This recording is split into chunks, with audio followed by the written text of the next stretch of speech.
Donnie and Dolly. The team is supported by ableauctions.ca. Closing your business? We can help.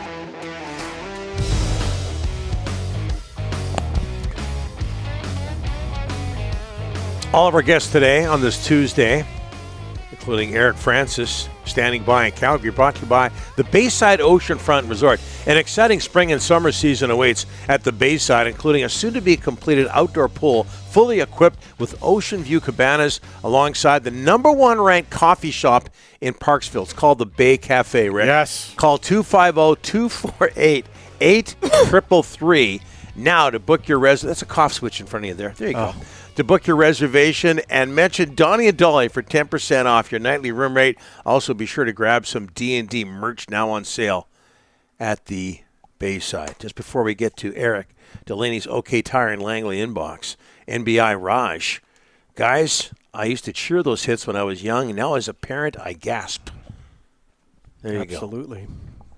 Changes everything when you're a parent in minor hockey. So now you agree with me. No, I don't. I still think he had his head down, middle of the ice, and I'm sorry, Mr. Trouba said, boom.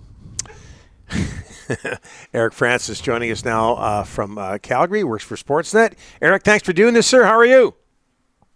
I'm excellent, boys. How are you? Very good. Very good. Hey, all sorts of things going on in Calgary, of course, Eric. No playoffs, Yeah. but the new building and the Flames looking for a new coach. Do you understand why the Flames let go of Darryl Sutter? Oh, yeah. It was painfully obvious. As someone who's with the team every day, the culture was poisoned under Darryl Sutter. It was just somebody described it as a black cloud that hovered over this team for the last little while. And it's players did not enjoy going to the rink. You're not allowed to celebrate the wins. The losses were unbearable. It was just a culture that guys didn't want to be a part of. And I think in exit meetings, we started seeing players voice that, saying that, yeah, I'm going to be moving on at the end of my next contract, when my contract ends. And that mass exodus was coming. And I think the organization saw that. And, hey, I think all you need to know about the culture of this organization under Darryl Sutter is the fact that the GM left. He just walked away. Yep. Just decided, you know what? This situation is not tenable for me anymore. I'm out of here. And it was him falling on the sword that opened up the door for them to fire the coach. Unfortunately, they didn't do it 2 weeks earlier, because then maybe Cheerleading would still be here. But at the end of the day, they got rid of the coach, and that was the problem with this organization for the last couple of years. Okay, Eric, but let's turn back the clock 12 March, or turn the calendar back. Got comparisons mixed up there. 12 months. Jack Adams Award, 2-year contract extension that hasn't even kicked in yet. What changed? No. What changed? Don Maloney talked yesterday about the shelf life, of hard-ass coaches, generally speaking, and he said they all have a short shelf life. And we've heard that forever. To me, it's almost a little cliche. We'd say that about Mike Keenan. We'd say it about Darryl Sutter. Eventually these guys tune coaches out. Well, we know eventually every coach gets tuned out at some point in time. And it's funny that you say turn back the clock 12 months, because like 12 months ago to almost today, Calgary Flames opened. They won the first round against Dallas in dramatic fashion. Then they go to play the Edmonton Oilers. The whole province is in a tizzy. Flames win 9-6 in the first game. Oh, my God, isn't this great? Darryl Sutter, Coach of the Year. This is amazing. And then from that point on, it's just been an absolute catastrophe of the Calgary Flames. They lost 4 in a row to the Oilers. Jacob Markstrom never recovered from that series. Had a horrible year this year, which was a large reason why they couldn't make the playoffs this year. All sorts of players had terrible years. And I really do think it has everything to do with the culture. These guys were not having fun at the rink. They didn't feel respected. They didn't feel like they were treated fairly. And today's athlete doesn't put up with that. I thought it was fascinating, guys. I don't know if this struck you or if you even watched the press. Do you guys even watch the Calgary Gong Show? I guess when it's a tire fire, everybody likes to watch it.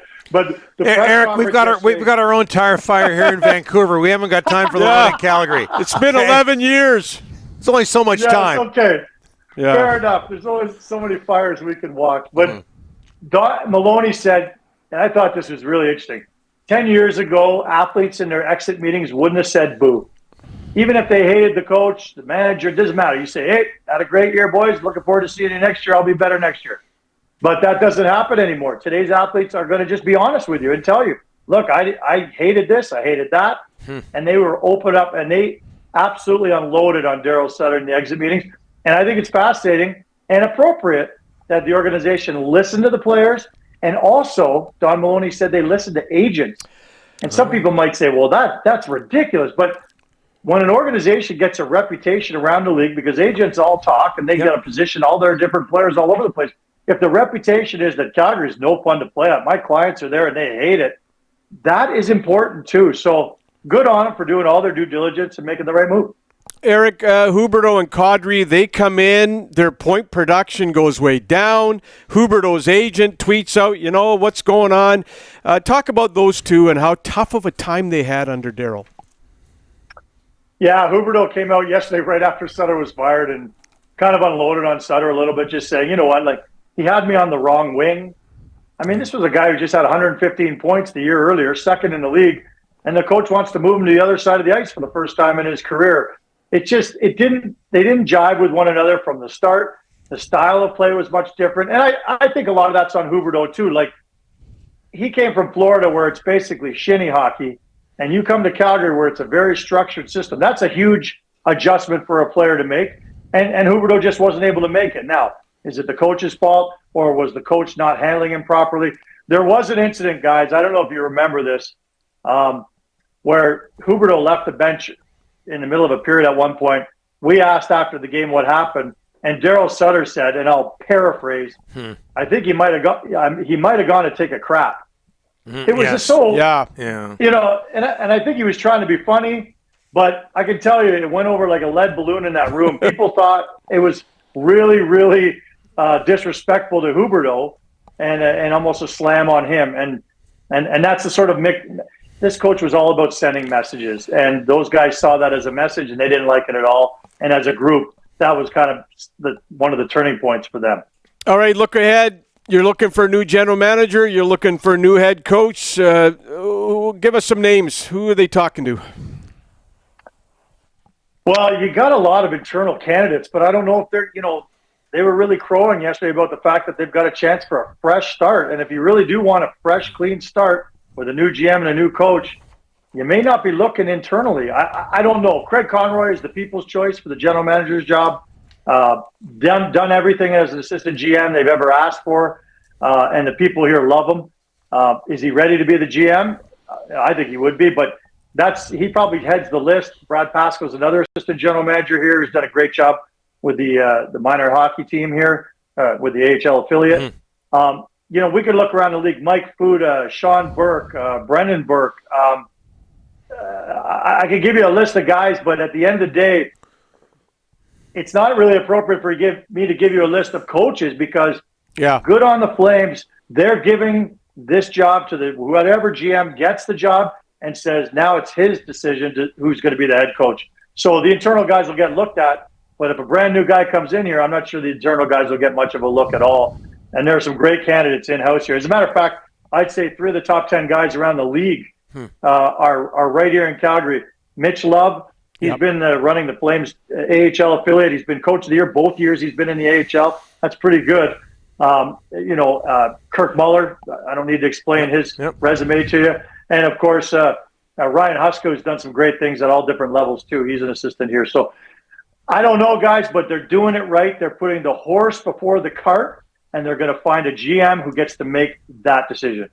Very quickly, Eric, before we talk about the building as we wrap things up here, but is it hard for Flames fans to watch what Matthew Tkachuk is up to right now? Yeah, it certainly was not. It did not go unnoticed that the game-winning goal that Florida scored the other night, there was Sam Bennett, there was Matthew Tkachuk right there on the goal, right on the doorstep, putting the puck in the net. And yeah, people in this city will always watch Matthew Tkachuk very closely. People love that guy. Even though he exited, wanted out, people appreciate the fact that he did it the right way, unlike Johnny Gaudreau. In their mind, a lot of people didn't like the way Johnny Gaudreau left it to the 11th hour and kind of toyed with the Flames, in their opinion. Matthew was up front and said, I'm not signing an extension next year. You might want to get rid of me now. So they did. People love that guy.